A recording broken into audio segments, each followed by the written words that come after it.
Yo, what's good? Thank you for 900 subscribers. I really do appreciate it. Shit, we gonna do more Larry Bird, but sooner or later, bro. Let me know more ideas of videos should I do. But I'm gonna continue doing more Larry Bird because I know y'all want to see it. I'm gonna continue to grind and shit. So let's get in the video. You guys absolutely love the Larry Bird trash talk stories, and this one is one of the greatest and funniest trash talking moments of all time. Now, a few months ago, I posted a Larry Bird video that did quite well on this channel, and it featured Dominique and the Atlanta Hawks. But this video is separate to that, and this trash talking moment happened a few years later. This is the time that Larry Bird went in on Spud Webb, Dominique Wilkins, Doc Rivers, and the whole Atlanta Hawks team, and it is hilarious. Larry Bird is one of the greatest players of all time, but he's arguably the greatest trash talker of all time as well, and this video proves that. So if you do enjoy videos just like this one, I'd really appreciate if you guys could hit that like button if you do enjoy it by the end of the video. Subscribe if you are new for videos just like this one. I also want to give full credit to all the podcast interviews and clips used in this video. They are on the screen right now, so be sure to check them out in their entireties. I don't want to keep you guys waiting, so this is the reason why you don't trash talk Larry Bird, and I hope you guys enjoy it.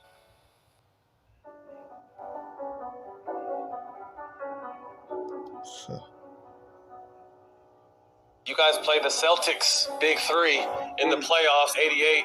What were those matchups like? They're brutal. We were trying to go at each other's throat. It was unbelievable. I mean, like Game 7. Game 7 of the 1988 Eastern Conference semifinals. For Dominique Wilkins and the Hawks. Shit, it sounds like he's a competitor. That's where you go. You have that killer instinct. No friends on the court. That's basically what they were saying. Like, it sounded like Larry Bird was on their ass. It sounded like he was on their ass. And Larry Bird and the Celtics.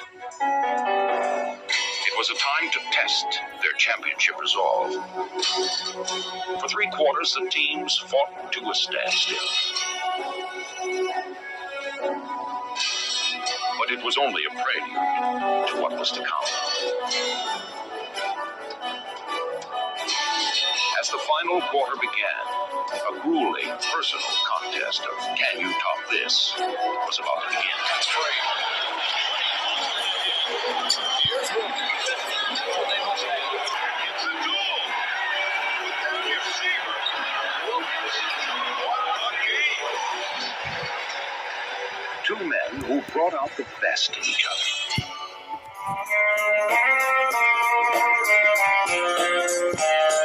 Please, no copyright bullshit, bruh. No copyright shit, but shit, Larry Bird got that jumper, boy. Him and Dominique going back and forth so far. Shit. Larry Bird got that jumper. Shit. So, shit, we gonna see. We gonna see what's up.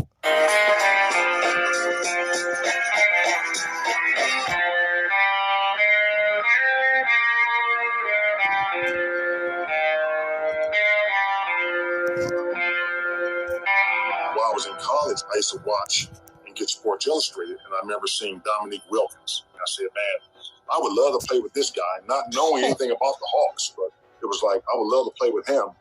And then ended up getting drafted by Atlanta. Damn. Now Nick's my teammate. And I was like, I mean, a dream come true. You think about those Atlanta teams with Dominique and Spud and Doc Rivers. Tree Rollins. And so, they for sure had the respect of us. Kevin Willis was a good player, and Dominique and Doc Rivers and Spud Webb came off their bench. And Randy with Tree Rollins. Kevin Willis. Kevin Willis, yeah. Cliff Robinson. Cliff Levingston. The original big dog. Ooh. We were growing with. Ooh, put his ass on a poster. Put his ass on a t-shirt looking ass boy. Damn, put his ass on a damn poster. Damn. Yes, sir. We were young. We were really athletic. We had that energy that a team would need. And all we had to do was build chemistry, begin to understand each other's games, weaknesses and strengths.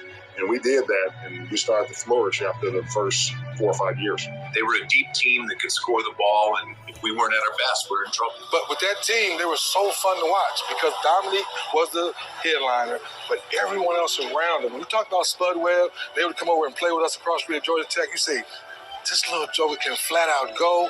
First small guy getting the dunk contest, win the dunk contest. All Yeah, like he was like 5 feet dunking and shit. Damn, that shit's impressive. In the league, you doing that shit. That was even before Nate Robinson dunking and shit. Motherfuckers nowadays can't even touch the damn net. That would be a fucking accomplishment if you could touch the net nowadays. that hype around them. The question would be, when it got crunch time, the other team would outsmart them. That was their downfall. That was a pretty good bunch to not win it all, and they had that one. Remember the Dominique Larry Bird big shootout? It's Game 7 in 1988 against the Atlanta Hawks. Dominique and Larry Bird. One of the most clutch moments. I remember watching it as a kid. Got me hyped. I went outside and started shooting outside of the playground, pretending I was both of y'all. But 1988, that had to be one of the best conference moments. semifinals. Neek and Bird. Game 7, the Dominique Bird series. Shot for shot. Shot for shot. Dominique and Bird going back and forth. You know, we should have eliminated them in 6. Well, the whole series was crazy. Game 1 and 2, the Celtics won by like a combined 80 points. Like, they blew us out. As the Hawks found themselves down to the final gasp. But back home in the Omni, they were flying high. The offensive spark plug, little Spud Webb, found a way to slither through the Celtic defense, putting together a career-best playoff performance and igniting the Hawks to a much-needed victory. I remember coming back from Game 3 to Atlanta, and the big article in Atlanta Journal was put a fork in them, we're done. You know, and then we win Game 3 and then win Game 4. Go into Boston and win Game 5, and that was a great game. I think we took control. The Atlanta Hawks just will not surrender to the favorite Boston Celtics. It's kind of a clash of two worlds. Damn, he put dude on the damn poster. Damn, it looked like he's about to dunk. He dunked on him, and then he said, "Hell no, I don't want no part of that shit." In Bird, you've got somebody who's already an icon. He's already been sanctified as a Boston Saint. And Dominique represents a different kind of basketball. We had him, Matt, one time. We were 3-2. We won Game 5 in Boston. We was not supposed to win that game, you know, the critics say. So we knew going to Game 6, I said, man, we could advance and we can beat these guys. The frenetic Hawks, led by the Freakazoid, had old school Boston by the throat. Up 3-2 in the best-of-7 series. All Atlanta has to do is go down to Atlanta and close the series out. And then the last play in Game 6 was, you know, Dominique and I were the two guys that scored. And Hearing Doc Rivers, his goofy ass got fired and shit. Could never keep a damn coaching job. Talking about Larry Bird and shit. Nah, you didn't even win no damn championship since the Boston Celtics 2008. You ain't do shit. Ain't you choked 3 times in a row? 3 times in a row series, 3-1. Like damn, Doc Rivers, you choking as a damn coach and shit. Damn, like you ain't no best coach and shit. What the fuck? at the end of the game, we drew up a play. I called a timeout because they knew what we were running. We called another one. It turned into a broken play. I inbounded the ball to Cliff Livingston, and he was supposed to dribble handoff to either me or Dominique. DJ read it, and he top-sided me. Cliff looked at Dominique, and then Cliff went on his own. I went to basket left hand running hook. I was mad. Cliff's right-handed.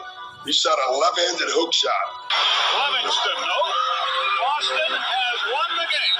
The play was supposed to come to me, and I'm like, Woody, don't break the play, bro. And so we ended up losing that game, and after the game. And I remember this old lady at the airport.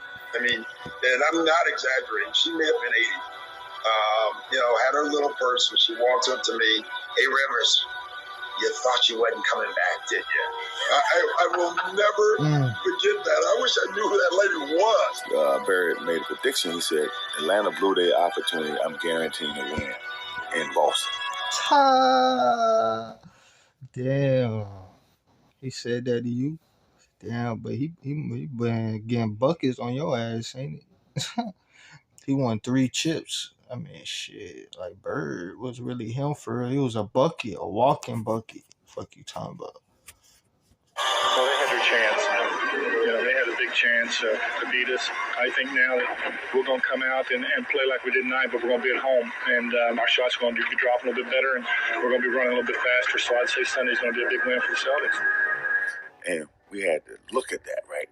I guarantee a win. Atlanta blew their opportunity. And I'm like, hey, I don't know what Bird talking about. We have a great opportunity. We going in there. We going to kick their butt. We coming to win. I don't care what he said. We get to Boston, and we walk out of the locker room, and I stopped. I said, we going to win this bleak game. I said, if you ain't ready to fight, you ain't ready to go to war. If you guys ain't ready to fight, you ain't ready to go to war, don't even come to the court. Don't come out here. I said, whoever guarding me tonight going to have a long night. Unfortunately, Bird was saying the same thing in the other locker room to his teammates. So it set up for one of the greatest shootouts ever in the seventh game. And I remember Larry Bird, he passed by our locker room. He's like, there's nobody in here can guard me.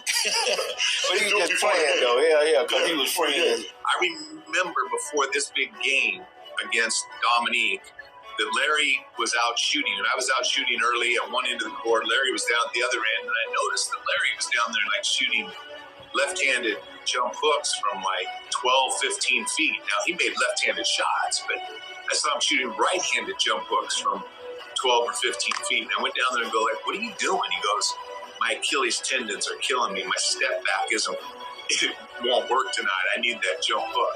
And he made something that game. I mean, it's just unbelievable. That just tells you his confidence. It tells you what kind of a player he That tells you right there, like he was about working. He wasn't about bullshit.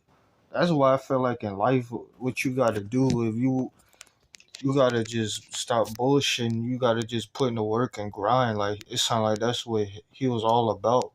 He put in the work and the time. That's why he's an all-time great.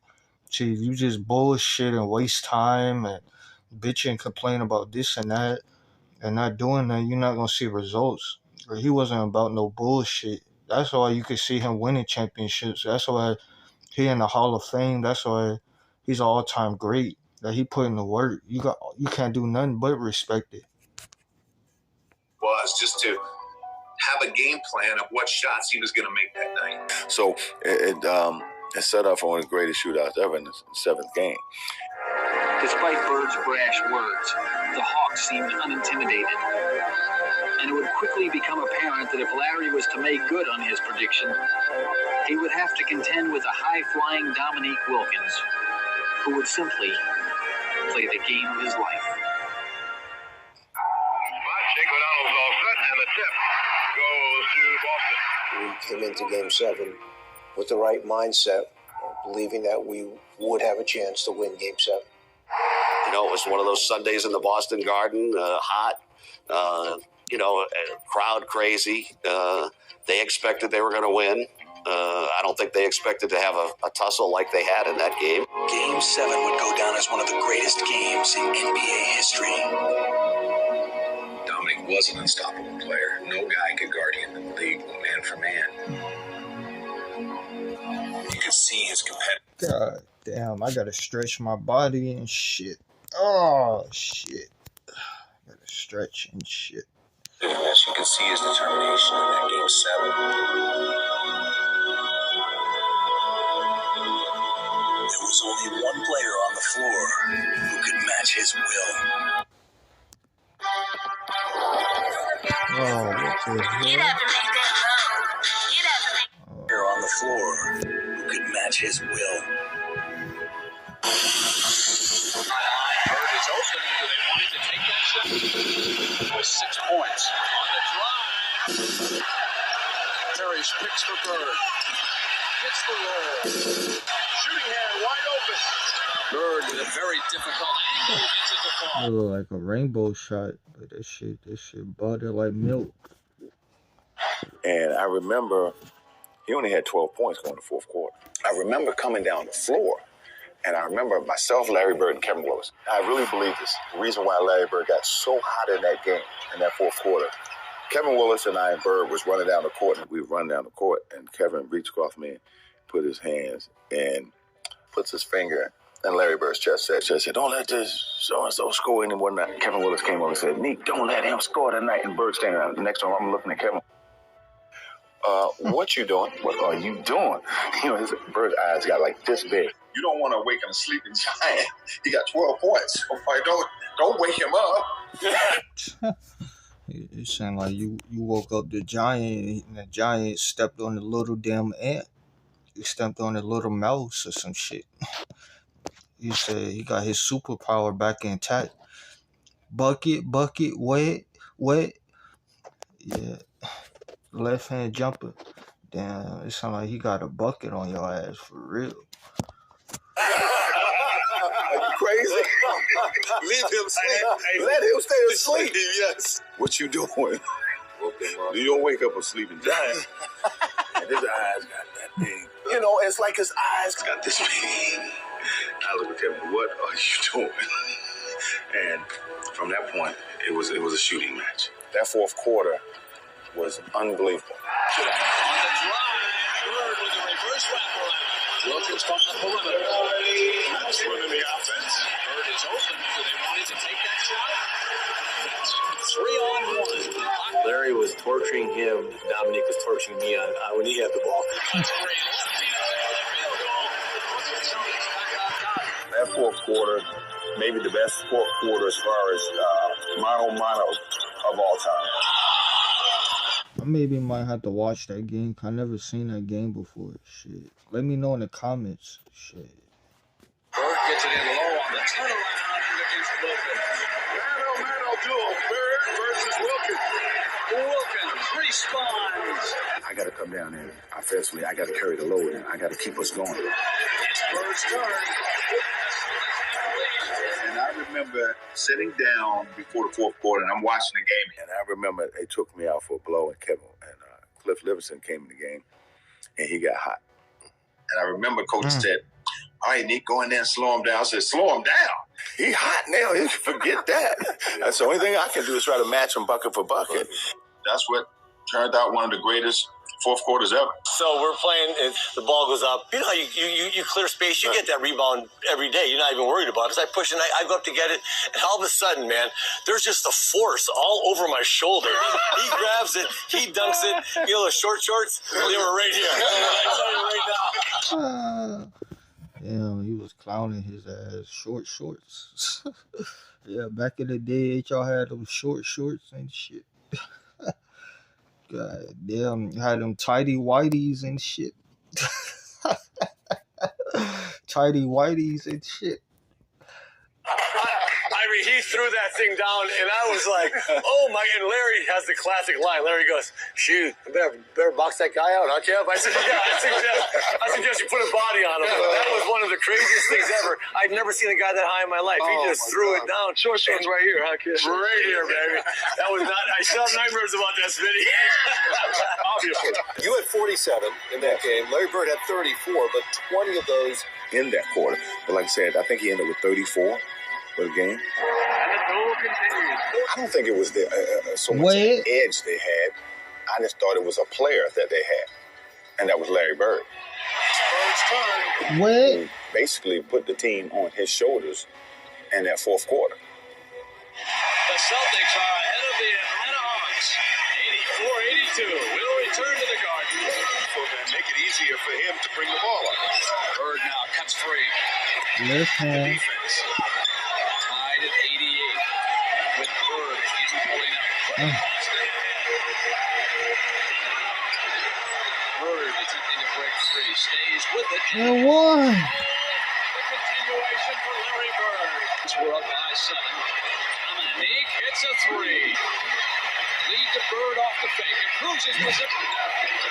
Wilkins tags it for Atlanta. You know, Dominique was pretty much the whole game. Larry, the fourth quarter, kind of then, carried their team. That's what made him so great. Bird gets free. Left hands up for the field goal. This is it. Who's going to blink first? Wilkins responds. Between the two of them. It's Bird's turn.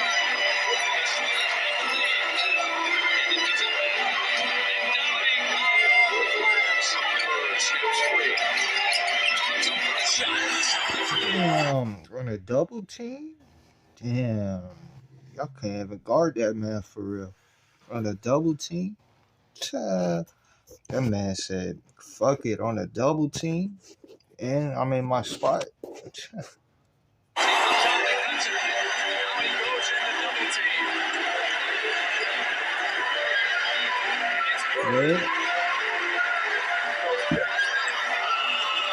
Johnson gets it into Bird.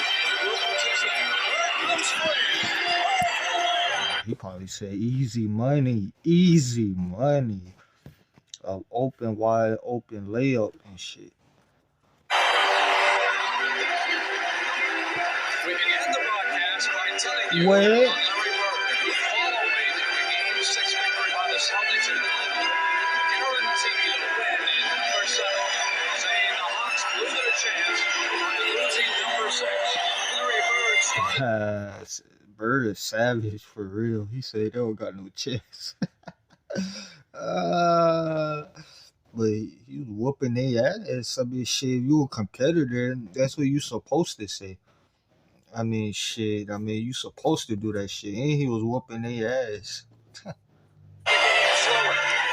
the fourth period, he has shown you why he's a future Hall of Famer. 20 points this quarter. He is 9 of 10 in this period. He has hit his last. Well, he was lighting their ass up for real. On some real shit. 6 field goals, and as far as Larry Bird is concerned, it's Detroit. Here we come. Get the ball to Larry and let him make the read, because if they come double, he's going to make the right play. And the game wasn't that complicated for him, and he made some tough shots. Like I said, some left-handed running hooks. And again, he wasn't feeling great at that time of the year, at that moment. And to watch him just gut it out. Shit, he wasn't feeling great, but he was lighting their ass up like a lightning bolt. Shit, he was getting buckets. So shit, he wasn't coming out with no these soft ass excuses. The NBA today, oh, I'm just gonna sit out just to sit out. And when people pay their tickets, they paying their tickets. What happens? Some of these little kids never see their favorite NBA player and shit. Like, that's what I'm saying. Y'all rigging motherfuckers out their money and shit. Y'all scamming motherfuckers out their money. The best motherfuckers ain't on the court. Like, y'all doing all this cupcake soft shit. Back in the day, they were playing shit. There wasn't no excuses. Right? They doing all this cupcake soft pillow talking bullshit nowadays. And just to will his body to even finish that game, let alone score 20 in the fourth quarter of a Game 7 is mind-boggling to me. Larry Bird that night was, he was unbelievable. And he was so clutch. Nick was just as clutch that night. It's just that Larry in the fourth quarter was unstoppable. So clutch is not just the final 3 or 4 seconds of the game. And the thing is, we were sending everybody at him to slow him down. He was so hot that I think one of the shots he hit was a left-handed 3. Thursday night football on Prime. It's home. Ordinary dish soaps can leave invisible grease behind. Only Dawn Platinum removes 99% of grease. He was so hot that I think one of the shots he hit was a left-handed 3. That's when you know a guy is in the zone. Bird attempting to break free, stays with it, and the foul. The lead changes. The Celtics once were up by 7. Dominique hits a 3. Because they knew who was going to get the ball. It's like Robert Parrish always said, 40,000 eyes on Larry Bird because they knew he was going to get the ball. And we knew it, our opponents knew it, now it's just up to them to stop it. It's Bird. The Boston Celtics will win this series. Man, he was doing a little bit of everything. I don't know really what he was doing in that fourth quarter, but the stuff that he was doing, it was unbelievable, man. I mean, he was throwing left-hand shots, running hooks. His game was at another level. We was trying to match each other's will. 20 of his... He was. Shit. He just took over. He just said, I wanted more. My demand is on point. Shit, I'm taking over. I'm the main guy. Shit. They're already looking at him like, can he hoop? He's white. Can he hoop? But shit, he can hoop. It don't matter about color. It's like, can you hoop? That's what we want to know. And shit, he proving it. He could hoop. Shit, he was about getting buckets. He was about winning. That's why he an all-time great in the Boston Celtics and shit. 34 in the fourth quarter. Dominique has... Yeah, Larry Bird hit more clutch shots, you know, in pressure situations than any player. I told you about each and every one, right? You talked about Larry Bird saying someone's got to lose this game. When did he say that to you? Early in the fourth or late in the fourth? No, it was late in the fourth quarter.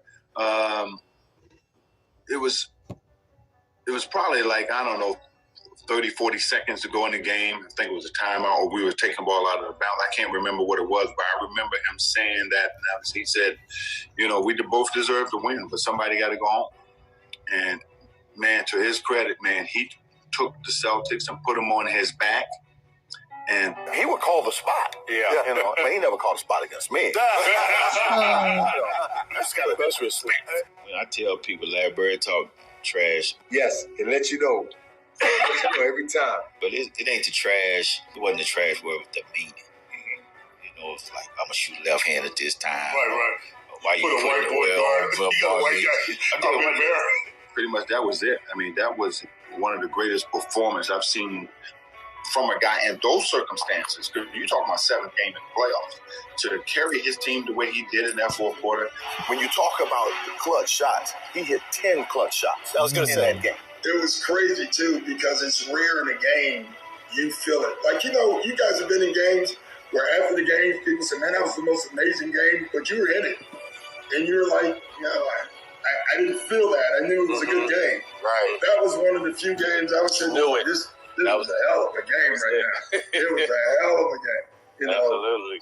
Yeah. He's like poetry in motion. I mean, he knew how to play the game before you even got to him. And it was a shootout in the fourth quarter. It came down to the last shot. One left to ponder what might have been. Yeah, he looking like, damn, man, my team garbage is a motherfucking Bird light my ass up. Boy, he get buckets, boy. That boy cold as a motherfucker. But damn, bro, we going back home to the damn crib, bro. We taking this L. Take this L. The other to lead his team And let me know what you thought about this video down below in the comment section. Be sure to hit that subscribe button if you did enjoy the video. Hit that like. Yeah, bro. Like, comment, subscribe, share the video. Let me know what y'all think in the comments, bro. Because Bird really getting buckets. He was winning and shit. He really lit their ass up for real. Like, that's pretty much what the whole video got to me. He lit their ass up like a lightning bolt type shit. But let me know what y'all think, and I'm out.